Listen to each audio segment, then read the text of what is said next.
Seus filhos estão brigando de novo pela milésima vez por um brinquedo que até ontem ninguém queria, mas que agora parece que é o último brinquedo que existe nessa casa. E enquanto você ouve os gritos, sejamos honestas, o que é que passa na sua cabeça? Se você for mais ou menos parecida comigo, a voz na sua cabeça soa mais ou menos assim: que droga! De novo eles estão brigando. Eles não podem simplesmente conviver em paz, não dá pra ter paz nessa casa. Por que eles simplesmente não podem se dar bem? Poxa, eles são irmãos, eles deveriam se dar bem. É assim? Pois é, mas deixa eu te contar uma coisa que eu aprendi e que pode te ajudar também. Sabe qual que é o problema aqui? É nesse deveria. Porque quando a gente se apega a esse deveria, existe meio que uma moralidade envolvida. O deveria se comportar assim, o deveria ser assim, o deveria não fazer, o deveria fazer. Existe muito um certo e errado. E isso cria rigidez. E de repente a gente começa a intervir com uma postura mais rígida. E não que isso seja um problema, é que a questão é que a gente ainda não sabe a diferença entre rigidez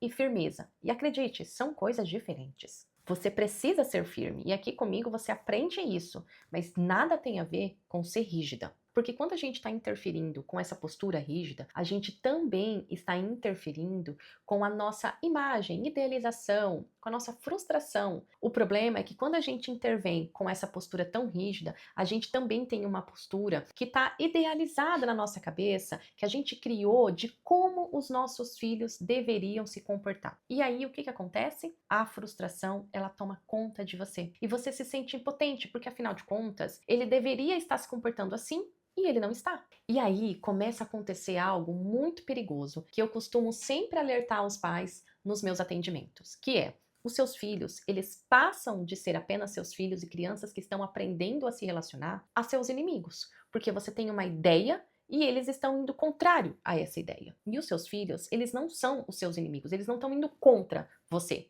Quando a gente vê os nossos filhos como adversários, a gente começa a educar à base de gritos, ameaças aleatórias que no fundo a gente nem pretende cumprir, e assim a gente adiciona ainda mais combustível ao conflito. O que eu quero que você aprenda aqui? Que essa rivalidade entre os irmãos quase nunca é sobre o brinquedo, sobre o que está acontecendo ali. É sobre conexão, é sobre apego. Quando o seu filho se sente inseguro e desconectado de você, o irmão, ele vira um concorrente. E a briga, o que você vê, é só um sintoma. Então, qual é a solução? Em vez de você pensar de novo eles estão brigando, eu quero que você pense: essa briga é só um sinal.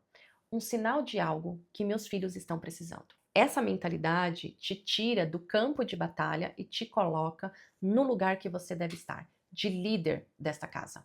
Você para de reagir às provocações e começa a atender e a prestar atenção nas necessidades que estão por trás daquele comportamento. Isso não significa que você vai se tornar uma monja zen no meio daquele caos.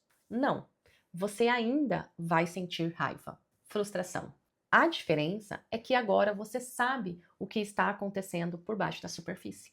E é isso que vai te dar força para que você não seja a terceira criança entrando naquela briga. É importante ter em mente que às vezes naquele momento não tem nada que você precisa fazer, apenas garantir com que eles não se machuquem. Então talvez você mande cada um para um canto, cada um para um quarto, mas o mais importante é você entender que eles não estão brigando por causa da TV, por causa do celular, por causa do brinquedo, e sim porque existe alguma necessidade que está relacionada com a conexão que essas crianças estão sentindo com os pais. O quanto eles estão se sentindo individualmente vistos, amados e aceitos. E aí você precisa se conectar individualmente com a emoção e com o sentimento que está por trás daquele comportamento.